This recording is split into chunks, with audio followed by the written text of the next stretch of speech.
Typography is a crucial aspect of graphic design. If you really improve your typographic skills, your designs will look far better than before. So here are few tips to improve your typographic skills. Tip number 1. Limit up to maximum of 3 fonts in a design. Using too much fonts in a design will create distraction to the viewer. That's why we should use 2 or 3 fonts. Tip number 2. Fonts have emotions. Focus on what type of message you want to convey to the audience. Fonts have different emotions, like serif fonts are usually serious and formal. Script fonts are usually soft and playful, whereas bold and heavy fonts are loud.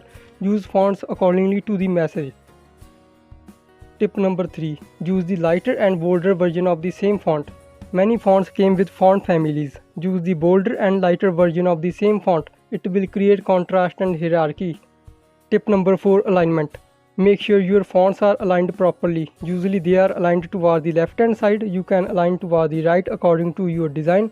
Proper alignment will make your designs look better. Tip number 5. Size. So when you use fonts for such things like headings or captions, you can use size to grab the attention of the viewer. If you simply write out text in a standard manner, you won't grab much attention. You can see how size can grab the attention, thus creating visual hierarchy. So these are few tips that will really help you to improve your typographic skills. Thanks for watching this video. I hope you learned something new from it.